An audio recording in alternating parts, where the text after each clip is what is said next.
Bonjour, bonsoir ou bon après-midi selon les endroits où vous êtes et d'où vous me suivez en ce moment. Moi, c'est Mohamed Chaghali, je suis journaliste, je suis mauritanien, je suis indépendant et je suis panafricain. Je vais revenir aujourd'hui sur le problème de la Mauritanie avec le Mali. Le problème de la Mauritanie avec le Mali.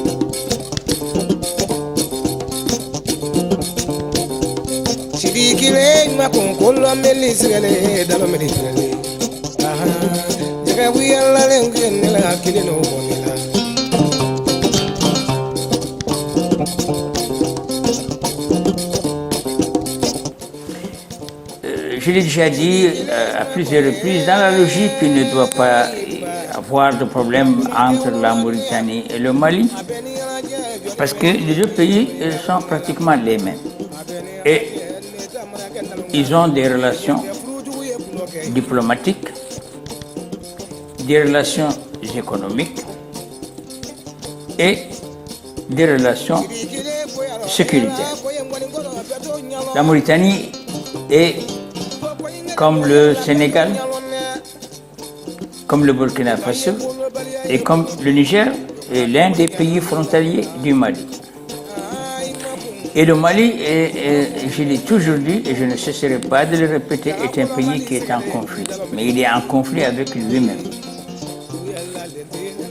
Ce qui veut dire qu'il est en conflit avec des hommes armés qui sont de nationalité de ce pays. Ce qui peut-être aurait pu être un argument convaincant. Un argument qui permet de faire croire que la Mauritanie est un pays qui aide le terrorisme ou qui contribue à toutes ces opérations donc menées par des groupes armés. Cela aurait été plutôt convaincant si le Mali pouvait prouver qu'il y a des hommes armés qui sont des Mauritaniens qui ont été trouvés en train de participer à des opérations de terrorisme au Mali. Cela n'est jamais arrivé. Donc, ce que la Mauritanie ne peut pas empêcher. Parce que si un Mauritanien ou un Sénégalais ou un Nigérien ou un Burkinabé veut jouer aux mercenaires, il peut jouer aux mercenaires là où il veut. Il peut jouer aux mercenaires dans toute zone de conflit. Parce que le mercenariat est une activité lucrative. Si elle n'était pas lucrative, je ne vois pas pour quelle raison les mercenaires Wagner viendraient au Mali, au Burkina Faso ou au Niger, les pays les plus pauvres de la planète. Et ils viennent pourquoi? Parce qu'ils ont des intérêts. Bien que cela ne regarde pas la Mauritanie. Parce que ce n'est pas la Mauritanie qui dégage de l'argent pour payer des mercenaires qui défendent son territoire. C'est le problème du Mali. Et le Mali est un pays souverain qui est libre de décider de sa politique, que cette politique soit une politique sécuritaire ou qu'elle soit une politique politique. Le Mali, pour nous, est un pays souverain. Nous espérons que les partenariats qui sont faits dans ce sens puissent obtenir des résultats effectifs et que ces résultats, s'ils sont obtenus, le soient tout en respectant les droits de l'homme, mais en ce qui concerne une décision souveraine pour le choix d'un partenariat quelconque avec un pays, là, nous n'avons pas de leçons à donner aux autres. Mais ce qui se passe se comprend, parce qu'il y a beaucoup de blogueurs, des journalistes, des propriétaires de réseaux sociaux, connus, parfois influents, parfois célèbres, qui de temps en temps s'attaque à la Mauritanie. Il s'attaque à la Mauritanie pour tromper l'opinion et faire croire que la Mauritanie participe de près ou de loin aux difficultés que connaît le Mali. Toutes les attaques contre les positions des Fama à Diabali, à Nampala, à Léré, à Nara sont préparées à partir du territoire mauritanien. Et après leur forfait, ils se replient encore sur le territoire mauritanien, impunément. La Mauritanie n'a jamais eu l'intention de déstabiliser le Mali. Non plus, elle n'a jamais, ni de près, ni de loin, accepté que des groupes armés déstabilisent le Mali, ou sèment la terreur au Mali, ou commettent des attentats au Mali. Les officiers supérieurs du Mali le savent très bien. Et ils sont incapables d'apporter une preuve que la Mauritanie, à un moment ou à un autre, a participé à l'organisation d'attaques dirigées contre le Mali.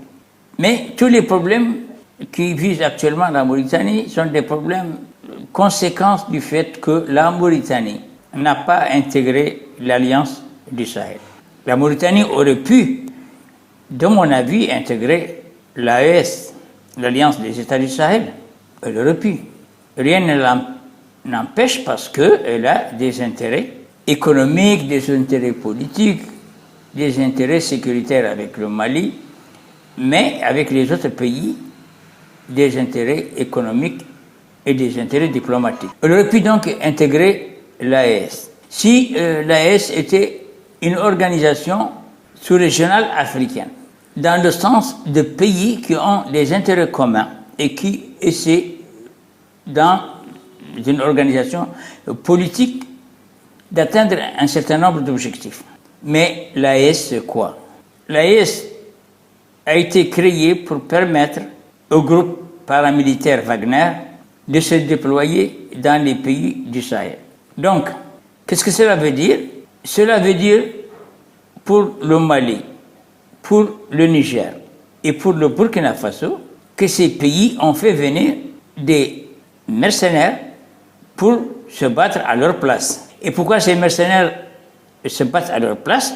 Parce qu'ils ont des problèmes sécuritaires.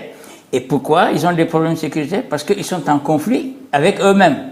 Le Mali est en conflit avec lui-même, le Burkina Faso est en conflit avec lui-même, et le Niger est en conflit avec lui-même. Dans ces pays, les hommes armés ont des problèmes avec ces pays. La Mauritanie n'a pas de problème avec les hommes armés. Donc, elle n'a pas besoin de mercenaires russes pour venir se battre à leur place parce qu'il n'y a pas de bataille. Et s'il y a bataille, la Mauritanie n'a pas besoin de mercenaires paramilitaires russes pour se battre à sa place et elle n'a pas besoin de militaires américains pour se battre à sa place et elle n'a pas besoin de militaires français pour se battre à sa place. Si la Mauritanie devait se battre, elle se battra avec ses hommes, elle se battra avec ses capacités militaires. Elle ne fera pas appel à un pays tiers pour se battre pour elle. Donc, entrer dans l'AES ou pas est un choix politique. C'est un choix des décideurs politiques. Le Mali a opté pour l'AES, le Niger a opté pour l'AES, le Burkina Faso a opté pour l'AES, c'est bien. Ils ont une organisation qui est taillée à leurs besoins, parce qu'ils ont un besoin d'être protégés, ils ont besoin d'être assistés pour lutter contre le terrorisme. Maintenant, je voudrais vous faire écouter un élément qui, de mon avis, demande une réponse. Il y a un petit problème entre le Mali et la Mauritanie. Les deux pays font frontière et à la frontière, il y a des choses qui se passent là-bas. Il y a donc les Toubabous qui racontent du n'importe quoi concernant la frontière mauritano-malienne.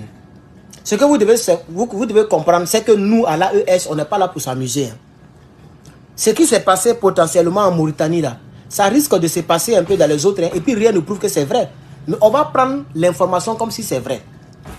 D'après les Toubabous dit que les Wagwag au Mali ont pénétré le territoire mauritanien. Vous voyez, les Wagner ont pénétré le territoire mauritanien. Et avant ça même, il y a eu plus de 10 civils mauritaniens, d'autres ont été enlevés, d'autres ont été... Soko, je n'ai pas dit le mot là. D'autres ont été choses, d'autres ont été enlevés, blessés, tout ça. Donc quelque chose de bizarre s'est passé à la frontière, ok, mauritano-malienne. Alors, pourquoi est-ce que, d'après les Toubabou, les soldats maliens mélangés avec les soldats de Wagner ont pénétré le territoire mauritanien? C'est ça la vraie raison. Les mêmes Toubabou disent, parce que je vais prendre ce qu'ils prennent pour véhiculer, pour salir la ES là, on va prendre ça pour déconstruire. Les Toubabou disent que c'est parce que les Wagner et l'armée malienne étaient à la poursuite des hommes armés. Et ces personnes armées non identifiées ont pénétré le territoire mauritanien pour aller se cacher. Donc les gars les ont poursuivis, ils ont rentré dans le territoire et puis après ils se sont retenus. Peut-être que ce n'est pas erreur, mais prochainement ça ne sera pas erreur. Hein. Tant qu'on ne les a pas attrapés, on va les poursuivre jusqu'à la présidence de la Mauritanie. Je ne sais pas qui est derrière donc cet élément, mais apparemment c'est un ressortissant de l'un des pays de l'AES. Et c'est même un peu plus que ça, c'est un soutien indéfectible à l'Alliance des États du Sahel. Mais en disant que si une prochaine fois des hommes armés entraient ou se refusaient sur le territoire de la Mauritanie, que les soldats de l'AES les poursuivront jusqu'à la présidence de la République de la Mauritanie. D'abord, ils se trompent. Ils se trompent parce que le Niger n'a pas de problème avec la Mauritanie. Il n'est pas pays frontalier avec la Mauritanie et il n'a pas de problème avec la Mauritanie. Le Burkina Faso n'est pas frontalier avec la Mauritanie et il n'a pas de problème avec la Mauritanie. C'est le Mali qui a des problèmes parfois avec la Mauritanie et c'est tout à fait normal parce que des combattants, quand ils sont poursuivis, ils se réfugient là où ils croient être en sécurité. Et tu l'as dit toi-même, ou un autre blogueur l'a dit, je vais vous le faire entendre, parce que s'ils sont poursuivis du Mali du côté de la frontière de Côte d'Ivoire, ils seraient plus sur la Côte d'Ivoire. S'ils sont attaqués du côté du Burkina Faso, depuis le Mali, ils se réfugient au Burkina Faso. S'ils sont attaqués vers la frontière du Niger, s'ils replient, ils se réfugient au Niger. S'ils sont poursuivis par des soldats dans des combats de la frontière du Bénin, ou je sais pas, du Togo, ils se replient dans ces pays. C'est une réaction humaine et c'est une réaction de stratégie militaire. Parce qu'il ne faut pas oublier que des fois, des soldats maliens attaqués se sont réfugiés en Mauritanie. C'est des choses qui ne se disent pas, qu'il ne faut pas dire, qu'on n'aime pas dire, mais c'est une réalité. C'est une réalité. Donc, moi je pense que l'AES c'est bien, c'est une organisation de pays pauvres, de pays qui sont maintenant, depuis l'arrivée des Russes, des puissances militaires, mais c'est bien. C'est bien. Alors que l'AES se limite à ses frontières. Ses frontières, c'est le Mali, le Niger et le Burkina Faso, en attendant que d'autres États, s'ils le décident, de les rejoindre. En tout cas, la Mauritanie n'est pas l'AES, elle n'est pas concernée par les problèmes de l'AES et en rien elle ne doit être impliquée dans les affaires de l'AES. Les affaires de l'AES, c'est un linge, il est très sale et ce linge très sale, l'AES doit le laver à l'intérieur de l'AES. Ça ne va pas pousser la Mauritanie d'abord à changer sa position, ça ne va pas pousser la Mauritanie à faire venir les mercenaires russes, parce que pour faire venir des mercenaires russes, on n'a pas besoin de diplomatie. Non, c'est une marchandise qui s'achète. C'est une marchandise qui s'achète. Donc la Mauritanie peut acheter autant de soldats qu'elle veut, parce qu'ils sont rémunérés. Ils sont rémunérés. Le Mali, il décaisse 2 millions de dollars par mois pour payer les paramilitaires russes.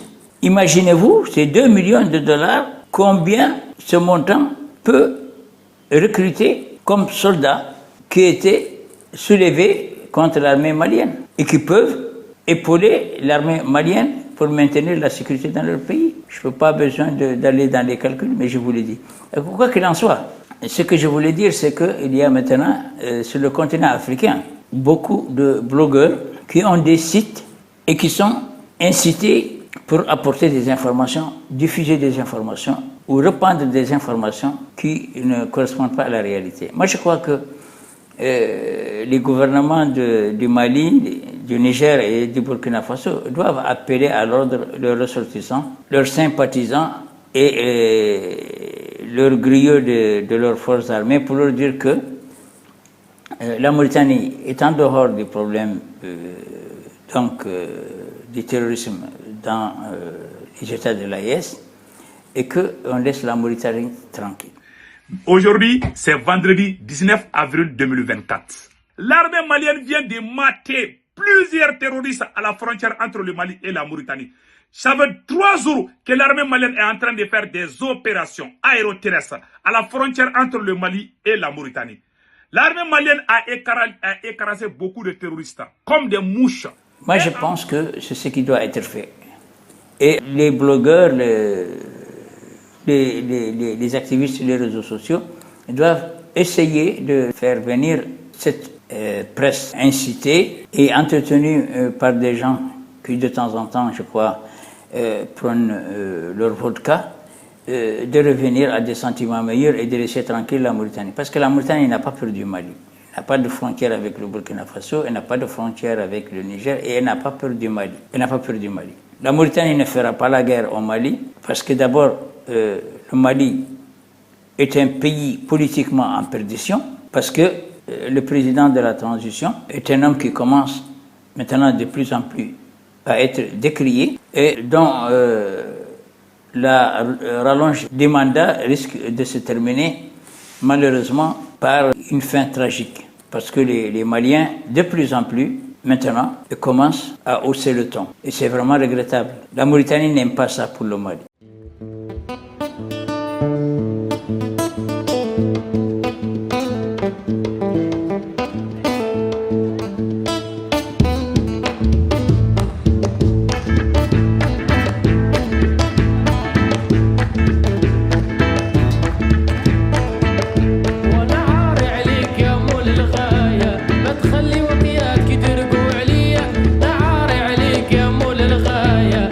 خلي وطياتك يدربوا عليا.